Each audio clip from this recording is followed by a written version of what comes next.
Oke, assalamualaikum warahmatullahi wabarakatuh. Balik lagi dengan saya Rifki Aditya Yoga Pratama di DKI Naru Channel tentunya. Oke, pada kesempatan kali ini saya mau berbagi tentang prosesi magang ke Jepang. Dan ini untuk pemula ya, supaya kalian pemula itu lebih banyak tahu tentang program ke Jepang dan gimana saja step-stepnya, supaya ini kan zamannya corona ya kan. Jangan sampai kalian niatnya ke Jepang untuk mendapatkan manfaat tapi malah dimanfaatkan sama orang lain. Jadi saya mau berbagi ini gimana saja proses-prosesnya. Oke, yang saya mau sharing kali ini adalah proses ke Jepang dengan program swasta yang saya jalani ya. Karena saya tidak lulus program negeri, jadi saya nggak tahu untuk program negeri detailnya seperti apa. Kalau cuma informasi tipis-tipis sih saya tahu, tapi saya nggak mau ke ranah itu soalnya itu bukan tempat saya. Jadi saya hanya membahas swasta. Oke, untuk ke Jepang, magang ke Jepang program swasta, yang pertama kalian harus masuk LPK dulu, entah itu LPK SO ataupun non SO ya. Jadi ada dua ya LPK itu, SO dan non SO. Apa sih bedanya, bisa kalian browsing sendiri deh. Kalau SO itu biasanya mereka yang punya kerjasama langsung dengan perusahaan di Jepang, jadi mereka penyalurnya langsung dari Indonesia ke Jepang. Tapi kalau LPK non SO itu biasanya masih bekerja sama dengan SO. Jadi untuk bisa ke Jepang dia masih harus lewat SO. Tapi apa sih beda? Apa jadi lebih baik daftar ke SO aja gitu? Ya bisa dibilang seperti itu, tapi tes pihak SO sendiri biasanya itu tidak menerima kebanyakan SO ya, walaupun ada beberapa SO yang longgar. Biasanya tidak menerima yang pendaftar yang tidak punya basic sama sekali, tidak bisa punya pengetahuan sama sekali soal Jepang, entah itu budayanya atau bahasanya. Jadi yang diambil dari SO itu biasanya sudah punya standar basic Jepang, jadi yang sudah pernah belajar bahasa Jepang, entah itu di SO atau apa gitu. Jadi bukan bukan berarti nggak boleh masuk ke LPK yang non SO. Jadi untuk SO itu jadi tes masuknya lebih berat gitu. Terus beberapa SO juga kan punya kerjasama sama LPK non SO, jadi mereka merekrut siswa itu dari ya LPK yang mereka kerjasama itu sendiri gitu. Oke, langsung saja ya. Proses pertama kan tadi itu harus daftar ke LPK SO atau non SO. Sementara di LPK sendiri itu nanti apa aja sih yang akan diseleksi gitu. Oke, yang pertama adalah cek kelengkapan berkas, itu wajib. Yang namanya masuk daftar LPK untuk ke Jepang, yang pertama adalah dicek kelengkapan berkas. Jadi seperti ijazah, terus KK, ya intinya seperti melamar pekerjaan pada umumnya gitu. Tapi untuk ke Jepang sendiri adalah minimal adalah lulusan SMA sederajat. Kalau masih di bawah itu sepertinya nggak bisa ya untuk magang ke Jepang. Sementara untuk lulusan S1 atau D3 dan lain-lain, untuk program magang ke Jepang nanti statusnya tetap sama seperti status lulusan SMA, nggak ada yang beda kalau masih statusnya magang gitu. Oke, setelah cek semua berkas data, jadi untuk data-data sendiri itu nggak harus wajib ada ya. Misalnya kalian lulus SMA tapi ijazah SMA-nya itu hilang, atau ijazah SMP atau SD hilang, itu nggak harus ada semua. Jadi itu bisa diganti dengan surat keterangan kehilangan dari sekolah atau dari kepolisian gitu. Contohnya saya nggak punya ijazah SD, jadi saya dulu menggunakan ijazah SD-nya itu surat kehilangan, pernyataan kehilangan dari sekolah yang saya sekolahin dulu gitu. Oke. Yang kedua adalah cek kesemaptaan. Cek kesemaptaan itu apa? Itu adalah cek standar untuk bisa ke Jepang. Standarnya ke Jepang itu apa ya? Itu tadi seperti tinggi badan. Kalau untuk cowok minimal kan 160 cm, untuk cewek 155 cm. Itu ada standar Jepang ya, itu nggak bisa diakalin. Mau bagaimanapun itu nggak bisa diakalin. Memang ada bisa diakalin sedikit kalau selisihnya cuma 1 cm di bawah itu. Untuk lebih dari 1 cm kayaknya mustahil deh, kecuali ada kalian punya kenalan orang dalam di Jepang, mungkin masih bisa seperti itu. Tapi kalau nggak punya, kayaknya nggak bisa deh. Kalaupun ada LPK yang menerima kalian dengan program magang, tapi tinggi kalian nggak standar, nggak nyampe di standar itu kok masih diterima, itu hati-hati. itu mereka cuma biasanya ngambil duitnya doang. Untuk berangkatnya ya cuma dikasih sabar masih diusahain gitu doang. Jadi apalagi musim pandemi kayak gini, jadi kalau standar kalian untuk Jepang tidak memenuhi standar, jadi dipikir-pikir lagi ya. Bukannya apa-apa, kasihan ya, ini masa-masa pandemi gini, masa sulit, jangan sampai kalian dimanfaatkan oleh LPK yang nggak benar. Jadi kalau di bawah standar itu, jadi cari visa lain aja, jangan bisa magang kayaknya nggak bisa, susah banget. Setelah tes kesemataan sendiri itu ada biasanya di LPK itu cek mata gitu.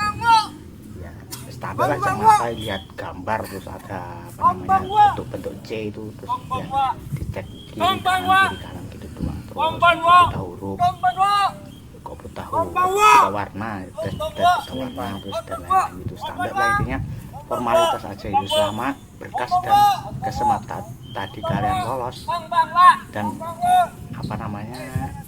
mata nggak parah-parah banget, kayaknya masih bisa untuk mengikuti program magang swasta ke Jepang. Lalu selanjutnya adalah dari LPK sendiri biasanya itu ada tes psikotes dan matematika dasar. Itu gampang banget, nggak usah dipikirin, itu tesnya cuma formalitas doang kalau untuk yang LPK non SO. Kalau untuk yang SO sendiri ya memang ada standarnya, biasanya agak banyak sih memang, tapi nggak ada yang susah kok, itu gampang banget soalnya, bisa dinalar gitu, asal selama kalian nggak idiot kayak bisa gitu loh. Oke lah, maaf ya bahasanya sarkas, tapi memang kayak gitu kenyataannya. Terus nanti ada interview dari pihak LPK. Interview apa ya, seperti mengenai proses belajarnya seperti apa, terus biaya, makan biaya begini, terus nanti ke Jepangnya bakal seperti apa, terus hal-hal apa aja yang harus disiapkan.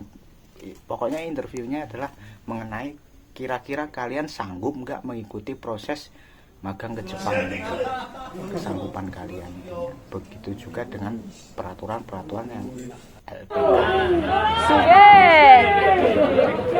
Di interview itu akan dibahas kira-kira kalian mau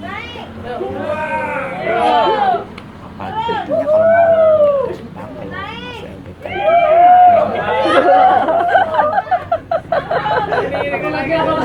adalah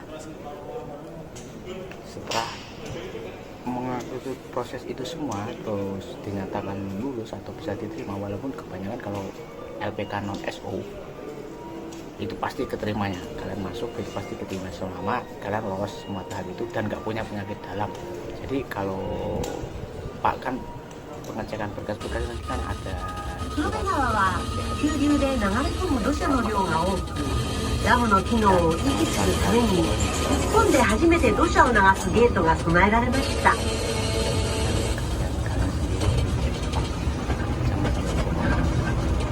Oke, selanjutnya adalah setelah dinyatakan lulus, biasanya kalian akan dimasuk ke pembelajaran standar awal untuk bisa ke Jepang, seperti bahasa Jepang, terus salam-salam dalam bahasa Jepang, terus pengetahuan dasar, intinya seperti di Jepang itu nggak boleh ngapain aja, terus dan lain-lain intinya. Terus biasanya senseinya juga sharing, biasanya rata-rata sensei yang ada di LPK pengirim ke Jepang itu mereka yang pernah udah di Jepang ya, biasanya lulusan dari pemagang juga gitu. Jadi mereka sharing, tanya jawab begitu kebanyakan sih. Jadi yang diutamakan di situ sih, yang paling dominan sekali yang seingat saya adalah latihan Aisatsu, dan ya intinya Aisatsu lah, salam-salam dalam bahasa Jepang. Dan standar untuk masuk SO sendiri waktu saya dulu masih belum ada standarnya, tapi kalau sekarang sepertinya harus punya standar bahasa Jepang minimal buku Minani Hongo level 10 kayak bab 10 level 10. Kalau udah belajar bab 10 itu kayaknya bisa ke Jepang. Tapi kalau masih bisa masuk SO, tapi kalau masih 0 kayaknya agak sulit, kecuali SO tertentu. Oke. Selanjutnya setelah itu tes job setelah mengikuti belajar di LPK yang non SO tentunya ya. Jadi yang namanya LPK swasta, mereka kan untuk bisa ke Jepang harus tetap lewat SO. Jadi mereka akan mendaftarkan siswa-siswa mereka ke SO gitu. Jadi kalau ada job yang nempel di SO, SO sendiri akan nge-share ke semua LPK yang bekerja sama dengan mereka gitu, supaya siswa-siswa dari LPK yang non SO itu bisa ikut mengikuti tes seleksi job ini.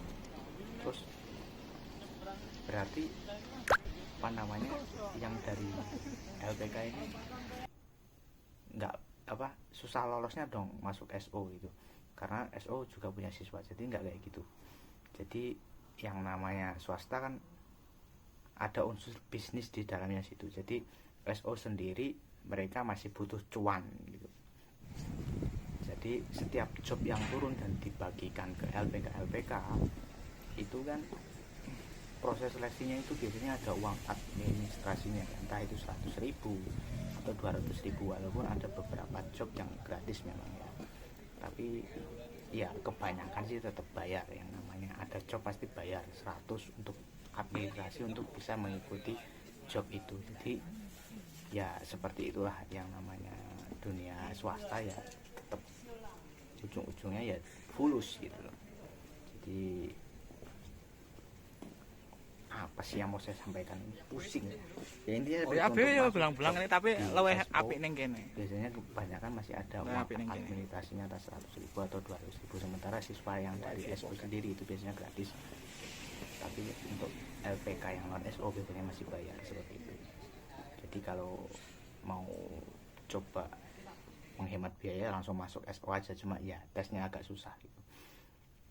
Terus setelah ikut job dinyatakan lulus baru masuk ke SO, pendidikan SO. Dan karena ini durasinya terlalu panjang, jadi saya potong di sini dulu sampai lulus tes job di SO untuk pengetahuan di SO nya seperti apa pada kesempatan selanjutnya. Oke, sementara itu aja dari saya. Assalamualaikum warahmatullahi wabarakatuh.